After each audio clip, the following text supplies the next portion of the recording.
Hello everyone. जैसा कि आप सभी लोग जानते ही हैं कि सीएपीएफ का एग्ज़ाम होने में अब ज़्यादा समय नहीं बचा है। काफ़ी लोगों का तो अभी तक रिवीजन भी शुरू हो चुका होगा। तो आज के इस वीडियो में हम CAPF central arm police force में पूछे जाने वाले पॉलिटी सब्जेक्ट के पीवाईक्यू का डिस्कशन करेंगे। पीवाईक्यू का डिस्कशन करने के पहले मैं आप लोगों को पॉलिटी सब्जेक्ट से रिलेटेड एक महत्वपूर्ण जानकारी देना चाहूँगा।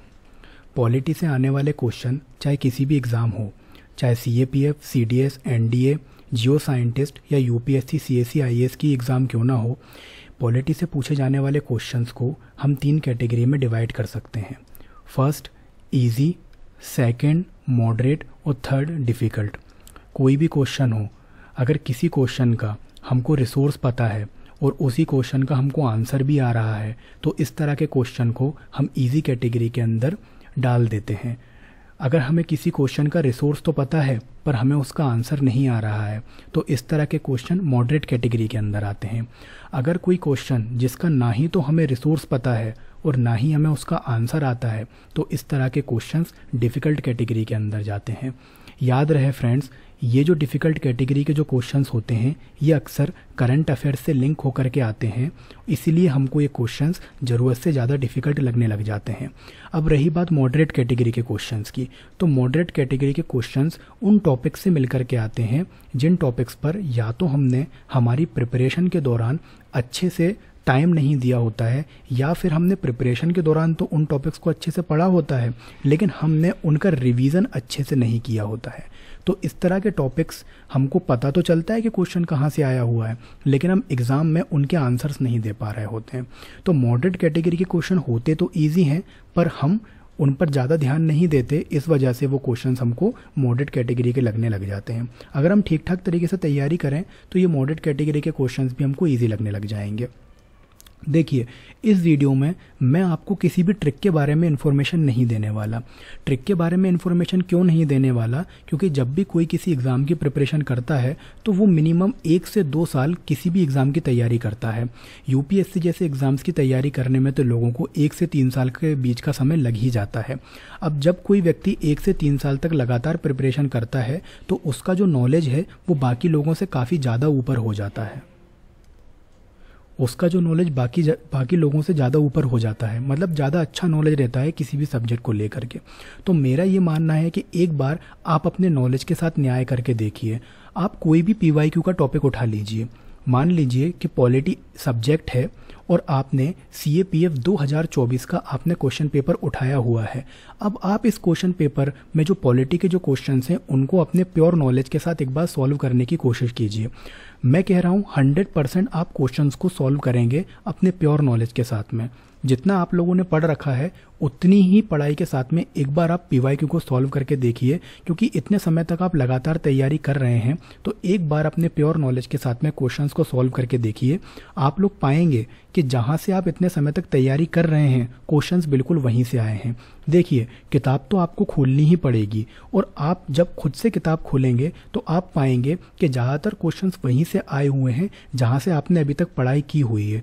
कुछ टॉपिक्स को आपने बहुत अच्छे से पढ़ा होगा पर कुछ टॉपिक्स को आपने कम अच्छे से पढ़ा होगा। तो जिन टॉपिक्स पर आपने कम ध्यान दिया है उन टॉपिक्स पर भी बेहतर तरीके से ध्यान दीजिए, क्योंकि क्वेश्चन कहीं से भी आ सकता है। ठीक है। अब अगर आप मैनेज करने वाले स्टूडेंट हैं कि आप क्वेश्चन को मैनेज करना जानते हैं कि अगर ये चीज़ यहाँ पे आ जाती है तो इसका आंसर ये हो जाएगा, अगर ऐसा लिखा है तो आंसर ऐसा हो जाएगा। अगर आप मैनेज करने वाले स्टूडेंट हैं तो यूपीएससी का प्री और सीएपीएफ का पेपर 1 ये दोनों ही पेपर ऑब्जेक्टिव टाइप होते हैं। मतलब कि इसमें आपको आंसर्स को टिक करना रहता है, ओएमआर में गोलों को काला करना रहता है। जो गोले रहते हैं उनको काले मतलब भरने रहते हैं उनको। तो इस तरह के एग्जाम्स को तो आप पास कर लेंगे जो कि इतना आसान नहीं होता है, इतना ईजी नहीं होता है यूपीएससी प्री और सीएपीएफ के पेपर 1 जीएस के जो पेपर्स होते हैं इनको मैनेज करना। मान लीजिए किसी भी तरह से आपने इनको मैनेज कर लिया और आप पास हो भी गए, लेकिन सीएपीएफ के केस में अगर मैं बात करूं तो पेपर 1 के बाद तुरंत पेपर 2 होता है और ये जो पेपर 2 होता है इसमें आपको लिखना पड़ता है। अब आप लिख तब पाएंगे जब आपके पास प्रॉपर नॉलेज होगा, आपने तैयारी लेवल वाइज की होगी और आपने अच्छे से प्रिपरेशन की होगी, आपने करंट अफेयर को अच्छे से पढ़ा होगा और टॉपिक को करंट अफेयर के साथ लिंक करके पढ़ा होगा। मैंने पहले वाले वीडियो में भी ये चीज़ बताई हुई थी कि किसी भी सब्जेक्ट को जब आप तैयार कर रहे हो तो सब्जेक्ट प्लस करंट अफेयर इन दोनों के मिलाकर के आपको नोट्स बनाने हैं। मतलब पॉलिटी में अगर आप पॉलिटी को तैयार कर रहे हैं तो पॉलिटी के साथ साथ उस साल के पॉलिटी के करंट अफेयर भी आपको अच्छे से तैयार करने होंगे। तो इसमें आपको पेपर 1 में तो हेल्प मिलेगी ही सीएपीएफ के केस में, लेकिन पेपर 2 में भी आपको ज़बरदस्त मदद मिलने वाली है और इससे आपके नंबर और भी ज़्यादा अच्छे आने वाले हैं। ठीक है, तो बेहतर ये होगा कि आप अपने नॉलेज को बढ़ाने में आप ज़्यादा मेहनत, ठीक है, तो आप अपने नॉलेज को बढ़ाने में हेल्प करें, क्योंकि आपका नॉलेज यहाँ पे आपको बहुत काम आने वाला है। जब आप यूपीएससी सीएससी आईएएस के केस में जब आप मेंस देने के लिए बैठेंगे तो आपका नॉलेज प्लस करंट अफेयर काफ़ी आपको हेल्प करने वाले हैं।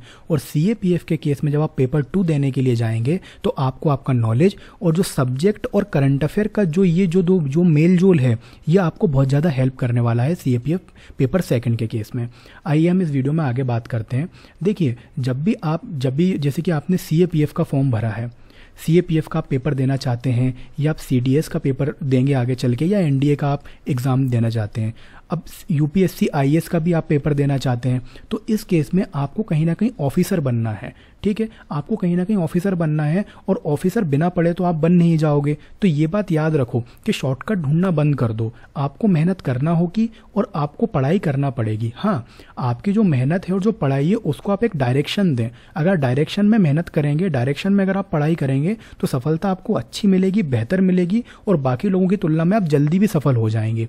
तो ये बात आप याद रखिए कि पढ़ना तो आपको पड़ेगा ही, इसका कोई भी शॉर्टकट आपको नहीं मिलने वाला है, आपको पढ़ाई करनी पड़ेगी। हार्ड वर्क आपको पूरे साल करना है, एग्ज़ाम तक करना है, एग्ज़ाम के दिन तक आपको मेहनत करनी है, आपको मेंटली प्रिपेयर भी रहना है कि आप इस तरह का एग्ज़ाम देने जा रहे हैं, तो आपको इस तरह से तैयारी भी करनी है। तो हार्ड वर्क तो आपको करना ही है, बस फ़र्क सिर्फ इतना हो जाएगा कि आप इस हार्ड वर्क को स्मार्ट वर्क में चेंज कर दीजिए। हार्ड वर्क को स्मार्ट वर्क में आप चेंज कर लीजिए, इससे आपको फ़ायदा बहुत मिलने वाला है। क्या फ़ायदा मिलने वाला है? स्मार्ट वर्क में आप अपने हार्ड वर्क को कैसे चेंज करेंगे? मान के चलिए पॉलिटी के किसी टॉपिक को आप तैयार करना चाहते हैं अपनी एग्ज़ाम के लिए। अब इस पॉलिटी के टॉपिक को तैयार करना चाहते हैं अपनी एग्ज़ाम के लिए, तो मार्केट में तो बहुत सारे रिसोर्सेज हैं, आप इसको बहुत सारे तरीके से तैयार कर सकते हैं। लेकिन एक अच्छा स्टूडेंट क्या करेगा? सबसे पहले वो टॉपिक को डिसाइड करेगा कि उसको कौन सा टॉपिक पढ़ना है, उस टॉपिक को से कितना पढ़ना है, उस टॉपिक को से कहाँ से पढ़ना है। ये 3 चीज़ें एक बेहतर स्टूडेंट पहले से ही डिसाइड कर लेता है कि कितना पढ़ना है, कहाँ से पढ़ना है। ठीक है, ये पहले ही आप डिसाइड कर लीजिए, तो इससे आपको क्या है कि थोड़ी सी राहत मिल जाएगी, आपको उतनी मेहनत नहीं करनी पड़ेगी। ठीक है, तो हार्ड वर्क को स्मार्ट वर्क में आप लोग चेंज कीजिए और आपको बेहतरीन रिजल्ट मिलने वाले हैं अपने एग्ज़ाम के अंदर। ठीक है, दूसरी इंपॉर्टेंट बात होती है रिसोर्सेज। अब आपके जो रिसोर्सेज हैं, वापस से मैं यही बात कहूँगा कि जब आप पॉलिटी जैसे सब्जेक्ट को या पॉलिटी के अलावा कोई भी सब्जेक्ट है, अगर आप उसको तैयार करने के लिए जा रहे हैं, अपने एग्जाम के लिए उसे तैयार करना चाहते हैं, तो बहुत सारे मल्टीपल रिसोर्सेज आपको मार्केट में मिल जाएंगे। आप बहुत सारी बुक्स भी खरीद सकते हैं, आप बहुत सारे नोट्स भी खरीद सकते हैं, आपके खुद के भी नोट्स हो सकते हैं, जो खुद के जो हैंड रिटन नोट्स जो होते हैं वो भी हो सकते हैं। ठीक है, तो बहुत सारी, वैसे तो मैं कहूँगा कि जो अपने हाथों से बनाए हुए नोट्स होते हैं वो बेस्ट होते हैं, लेकिन उसमें भी मैं कंडीशन आपको दे रहा हूँ कि इतनी सारे रिसोर्सेज होने के बाद आपको मिनिमम रिसोर्सेज सिलेक्ट करना है। मतलब कोई भी सब्जेक्ट हो, पॉलिटी के केस में हो, तो आपको कम से कम रिसोर्सेज सिलेक्ट करना है, एकदम ऑथेंटिक रिसोर्स सिलेक्ट करना है। तो मिनिमम रिसोर्सेज का आपको मैक्सिमम यूटिलाइजेशन करना है। समझ में आया? अब मिनिमम रिसोर्स का आप मैक्सिमम यूटिलाइजेशन करेंगे, मतलब आपको उसे बहुत अच्छे से पढ़ना है। जो आपके पास है उसमें ऐसा नहीं होना चाहिए कि आप ये पढ़ना भूल गए या आपने ये पढ़ा नहीं। मिनिमम रिसोर्सेज रहेंगे तो आप उसको मैक्सिमम टाइम रिवीजन भी ले पाएंगे। अब अगर रिसोर्सेज आपके बहुत ज़्यादा हो गए, पॉलिटी के लिए आपको मल्टीपल चीज़ें मिल गई, तो आप उसको रिवाइज कैसे करेंगे? रिवीजन आपको बहुत बार करना है, मतलब रिवीजन आपका काउंट नहीं होना चाहिए कि यार मैंने 2 बार किया, मैंने 3 बार किया। आपको रिवीजन करते रहना है। जितना ज़्यादा आप रिवीजन करोगे सब्जेक्ट का, उतनी ज़्यादा आपकी कमांड अच्छी होगी सब्जेक्ट पर और उसके कंसेप्ट पर। ठीक है ना? आप कंसेप्ट को अच्छे से समझ पाओगे तो सब्जेक्ट को बहुत अच्छे से डील कर पाओगे अपने एग्जाम में। तो आपको मिनिमम रिसोर्स रखने हैं, मिनिमम रिसोर्स का मैक्सिमम यूटिलाइजेशन करना है, और मिनिमम रिसोर्स रहेंगे तो आप रिवीजन मैक्सिमम बार कर पाओगे। ठीक है, याद रहे सब्जेक्ट का रिवीजन हमको ज़्यादा से ज़्यादा करना है, उसी के लिए हम रिसोर्सेज को मिनिमम रखेंगे। दूसरा इंपॉर्टेंट पॉइंट है यहाँ पे आपका PYQ। अब PYQ यहाँ पर रखने का सबसे अहम कारण ये है कि PYQ आपको जानकारी देते हैं, इन्फॉर्मेशन देते हैं जो अभी ट्रेंड चल रहा है उसके बारे में। क्वेश्चन पूछने का जो ट्रेंड है, किस तरह के टॉपिक्स आ रहे हैं, ठीक है, कौन से टॉपिक IMP हैं, ये आपको बताते हैं PYQ। जब आप PYQ को अच्छे से एनालाइज करोगे तो आपको पता चलेगा यार इस तरह के टॉपिक्स पूछे जा रहे हैं, ये टॉपिक IMP होते हैं तो मुझे ये टॉपिक तो करना ही है, लेकिन इसके आसपास के टॉपिक पर भी मुझे ध्यान देना है। याद रहे PYQ में मान के चलिए कि आपको 10 टॉपिक मिले जो आपको CAPF 2024 में पूछे गए हैं, लेकिन केवल वो 10 ही टॉपिक IMP नहीं होते जो CAPF 2024 में आपसे पूछे गए हैं। उन 10 टॉपिक से जो लिंक टॉपिक्स हैं वो भी IMP हो जाते हैं। कभी कभार हम देखते हैं ना कि करंट अफेयर में कोई चीज़ रही हो, वो सब्जेक्ट से लिंक करके पूछ ली जाती है, वो सब्जेक्ट से लिंक करके पूछ ली जाती है। तो याद रहे आपको वो पर्टिकुलर जो टॉपिक्स आपको PYQ से मिल रहे हैं वो तो आपको करने ही करने हैं, लेकिन उनके आसपास के टॉपिक्स भी आपको अच्छे से करना है, क्योंकि वो भी बिल्कुल उतने ही IMP हैं जितना वो एग्जाम में आया हुआ टॉपिक IMP है। तो चलिए हम इस वीडियो में आगे चलते हैं और कुछ क्वेश्चंस को डिस्कस कर लेते हैं जो पॉलिटी के थे और 2024 के CAPF में आए हुए हैं। तो देखिए क्वेश्चन नंबर जो 82 है, मैंने आपको पहले भी बताया कि 2024 का पेपर है ये, ठीक है, 2024 का पेपर है। तो क्वेश्चन नंबर 82 है। अब देखो यहाँ पे हिंदी और इंग्लिश दोनों में क्वेश्चंस में लिखे हुए हैं, तो आप में से किसी को भी प्रॉब्लम नहीं आएगी। ठीक है, वैसे भी जो लोग इंग्लिश में पेपर देते हैं वो भी कभी कभार हिंदी के क्वेश्चंस पर थोड़ी सी नज़र मार लेते हैं ताकि उनका क्वेश्चन गलत ना हो। देखो एंड क्या है, मतलब कि आपको चाहिए कि आपको तो सिलेक्शन चाहिए ना, तो आप कोई सा भी लैंग्वेज का पेपर उठा, मतलब कि कोई सी भी लैंग्वेज का क्वेश्चन उठा के सॉल्व कीजिए। एंड में आपको अच्छे नंबर चाहिए, सिलेक्शन चाहिए आपको एंड में, ठीक है ना। तो ये दोनों लैंग्वेज के मैंने दे रखे हैं यहाँ पे, आप आसानी से पढ़ सकते हैं। ठीक है, यहाँ पे जो क्वेश्चन नंबर 2 है, देखो क्वेश्चन नंबर 2 यहाँ पे मैं आपको बताऊंगा कि इन क्वेश्चंस में से टॉपिक्स कैसे निकालते हैं। ठीक है, तो देखो क्वेश्चन नंबर 2 अगर मैं पूरा पढ़ दूं, हिंदी में पहले पढ़ देता हूँ। निम्नलिखित में से भारत के किस राष्ट्रपति ने डाकघर संशोधन विधेयक 1986 को संसद के पुनर्विचार के लिए वापस भेजा? देखो तो इस क्वेश्चन को आपको पढ़ने के बाद ये समझ में आ गया होगा कि भारत के राष्ट्रपति जो है एक टॉपिक है और ये अपने आप में IMP है। ठीक है, ये जो टॉपिक है ये अपने आप में IMP है। यहाँ पर मैं आपको बता दूं कि भारत के राष्ट्रपति के ऊपर जो क्वेश्चन है ये 2024 में पहली बार नहीं आया है, इसी के जस्ट नीचे। अब आप क्या कीजिए, आपके पास जो भी रिसोर्स है, आप या लक्ष्मीकांत फॉलो कर रहे हो या खुद के बनाए हुए नोट्स को फॉलो कर रहे हो या XYZ कुछ भी चीज़ आप फॉलो कर रहे हो, आप जाइए और ये चीज़ जाकर के देखिए कि आपके पास आपके नोट्स में या आपकी बुक में ये चीज़ दी हुई है। मैं आपको बता रहा हूँ M लक्ष्मीकांत में ये M लक्ष्मीकांत से क्वेश्चन डायरेक्टली पूछा गया है। जितनों के पास बुक है आप एक बार बुक खोल के देखिए मैं यहाँ पे आपको डायरेक्टली आंसर बता दूंगा, मैं आपको रिसोर्स भी बता दूंगा, लेकिन जब तक आप खुद से किताब को नहीं खोलेंगे, जब तक आप खुद से अपनी बुक में उस आंसर को नहीं देख लेंगे जहाँ से ये आया हुआ है, तब तक आपके दिमाग में बात नहीं बैठने वाली है। ठीक है, और रिजल्ट क्या है कि आपके दिमाग में बात बैठनी चाहिए, पेपर आपको देना है वहाँ जा करके। ठीक है ना। तो अगला क्वेश्चन देखो, अगला क्वेश्चन भी आर्टिकल से रिलेटेड आया हुआ है यहाँ पे। और एक बात याद रहे, इस वीडियो के एंड में मैं आपको पॉलिटी से रिलेटेड सारे IMP टॉपिक बता दूंगा। ठीक है, वो टॉपिक आप कर लीजिए, आपको CAPF, CDS, NDA, जियो scientist, even UPSC, CSE, IAS जैसी बड़ी एग्जाम में भी आपको प्रॉब्लम नहीं होने वाली है। क्वेश्चन यहीं से आते हैं। देखो ये वाला जो है ये प्रॉपर आर्टिकल के ऊपर क्वेश्चन आया हुआ है। ठीक है, यहाँ पे काफी सारे आर्टिकल्स दे रखे हैं, लोगों को कंफ्यूजन होगा, लेकिन आप लोग मेरे साथ में एक बार इस क्वेश्चन में दिए हुए टॉपिक्स को छांटने की कोशिश कीजिए एक बार, कि आपको इस क्वेश्चन के अंदर कोई टॉपिक मिल भी रहा है या नहीं मिल रहा है। आपकी हेल्प के लिए मैं भी यहाँ पे निशान लगाते जा रहा हूँ। ठीक है, आगे वाली स्लाइड पे चलते हैं। देखो ऊपर जो 2 क्वेश्चन हम लोगों ने देखे हैं, उन 2 क्वेश्चन से हमको सीखने को क्या मिला। आप लोग वीडियो को पॉज कीजिए, उन क्वेश्चन को सॉल्व करने की कोशिश कीजिए। यहाँ पे मैं आपको उनसे रिलेटेड चीजें बताऊंगा कि आपको उस क्वेश्चन से सीखने को क्या मिला है। देखो उन दोनों क्वेश्चन से हमको 2 टॉपिक मिले हैं। पहला टॉपिक हमको मिला है प्रेसिडेंट का टॉपिक, दूसरा मिला है हमको कॉन्स्टिट्यूशनल बॉडी। कॉन्स्टिट्यूशनल बॉडी एक यूनिट है, इसके अंदर बहुत सारे चैप्टर्स हैं और सभी चैप्टर अपने आप में IMP हैं। UPSC की जितनी भी एग्जाम है, कॉन्स्टिट्यूशनल बॉडी जो यूनिट है उसके हर एक चैप्टर से क्वेश्चन पूछा जा चुका है अभी तक। तो कॉन्स्टिट्यूशनल बॉडी भी IMP है और प्रेसिडेंट भी IMP हो चुके हैं। इस पर्टिकुलर क्वेश्चन को जैसा कि हमने देखा। तो 2025 में जब आप सीएपीएफ एग्जाम देने जा रहे हो तो प्रेसिडेंट टॉपिक बिल्कुल कर लेना, क्वेश्चन आता ही है। और जैसा कि मैंने आपको बताया कि फर्स्ट टाइम तो क्वेश्चन नहीं आया ना यार, मल्टीपल टाइम क्वेश्चन आ चुके हैं, क्योंकि ये टॉपिक आईएमपी हैं दोनों।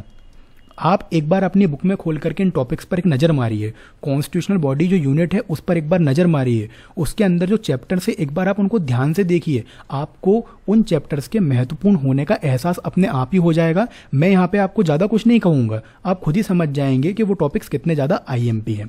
आइए चलिए आगे चलते हैं। देखो आगे का जो क्वेश्चन है वो क्वेश्चन नंबर 91 है, ठीक है। इस क्वेश्चन में भी आप लोग मेरे साथ में टॉपिक को छांटने की कोशिश कीजिए। देखो पार्ट 3 दिख रहा होगा आपको, कलर चेंज कर लेता हूँ। देखो पार्ट 3 दिख रहा है, हम टॉपिक छांट रहे हैं, हमको यहाँ पे क्वेश्चन से सीखना है, ठीक है। क्वेश्चन से सीखना है, आंसर तो आपको यूं भी मिल जाएगा। नॉर्मली बहुत सारे लोगों को तो इसके आंसर्स आते भी होंगे, आप गूगल करेंगे आंसर मिल जाएगा, आप बुक में जाएंगे आपको आंसर मिल जाएगा। यहाँ पे क्वेश्चन से सीखिए, अभी आप एग्जाम में नहीं बैठे हैं, अभी आप सीख सकते हैं। यहाँ पे आप गलती करेंगे चलेगा, मेन एग्जाम में गलती नहीं होनी चाहिए, इसलिए यहाँ पे जो क्वेश्चन दिया हुआ है उससे सीख ले लीजिए कि क्या है। देखो पार्ट 3 है, पार्ट 3 है। आप में से जो लोग रिवीजन कर रहे हैं वो तो अच्छे से जानते ही होंगे, और जो लोग अपनी प्रिपरेशन के इनिशियल स्टेज पर है वो भी जानते होंगे कि फंडामेंटल राइट से आया हुआ टॉपिक है, ठीक है। फंडामेंटल राइट चैप्टर को खोलिए अपनी किताब में, और ये जो क्वेश्चन दिया हुआ है इसके आंसर को ढूंढने की एक बार कोशिश कीजिए, आपको मिल जाएगा। मिलने के बाद आपको कॉन्फिडेंस लगेगा कि जिस रिसोर्स को आप फॉलो कर रहे हैं वो रिसोर्स बहुत ऑथेंटिक है और वहीं से क्वेश्चन आ रहे हैं, ठीक है। अगले क्वेश्चन की ओर मैं आपको ले चलता हूँ, ठीक है। देखो थोड़ा सा दिमाग तो आपको लगाना पड़ेगा, दिमाग लगाना पड़ेगा, आपको जो बुक है वो खोलनी पड़ेगी। आप ऐसा नहीं सोच सकते कि आप एक वीडियो देख करके किसी एग्जाम को पास कर लेंगे, हो भी जाता होगा, लेकिन मेरा पर्सनली आपको कहना यह है कि आप एक बार दिमाग लगाइए, अपनी किताब को खोलिए, इन क्वेश्चंस को अपने अकॉर्डिंगली अपने जो भी आपका रिसोर्स है उसमें ढूंढने की कोशिश कीजिए, आपको आंसर वहीं मिलेगा। आपके ढूंढने का क्या फ़ायदा है?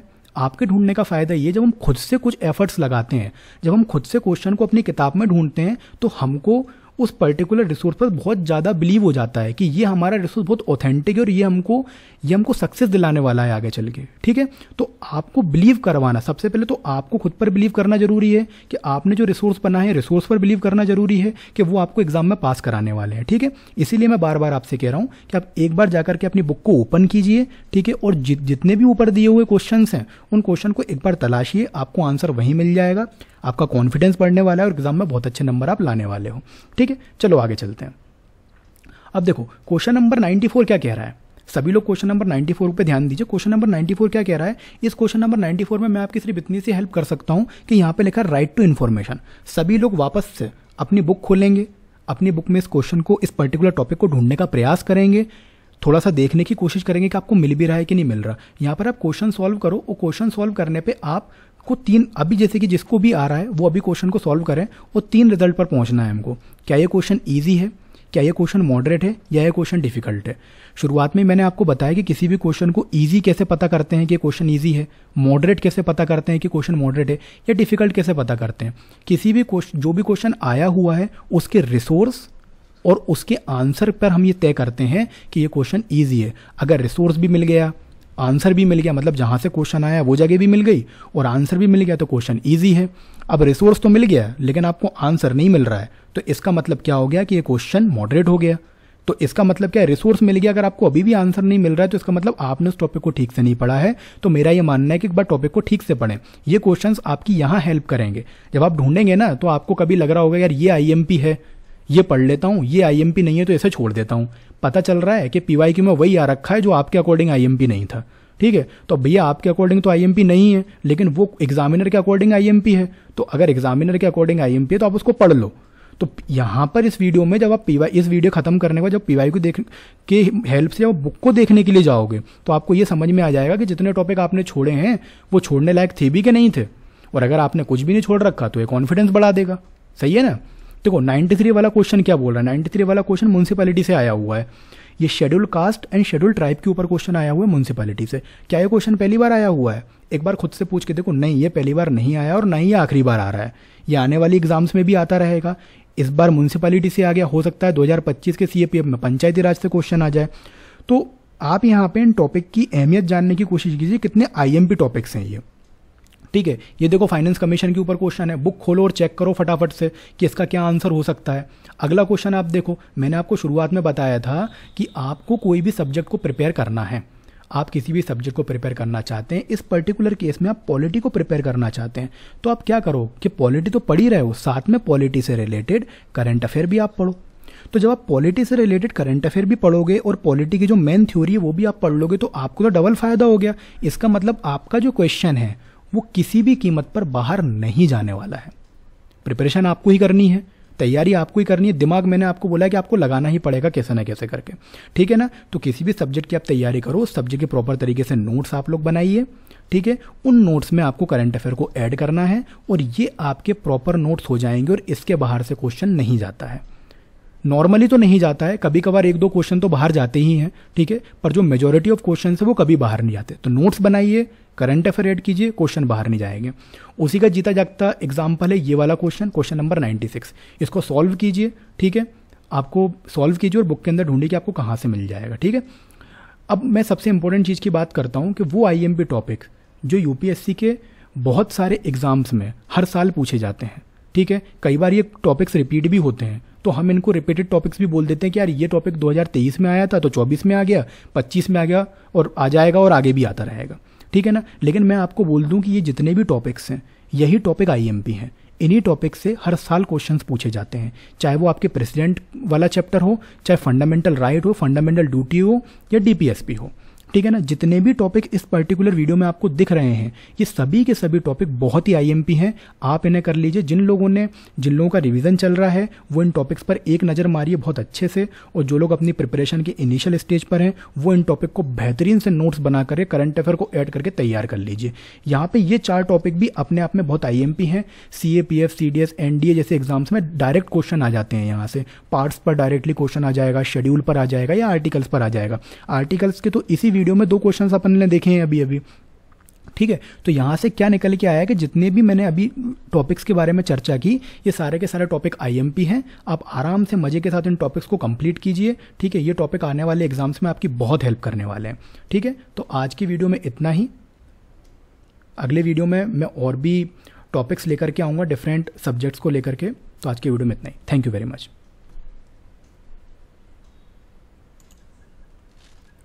थैंक यू एंड जय हिंद।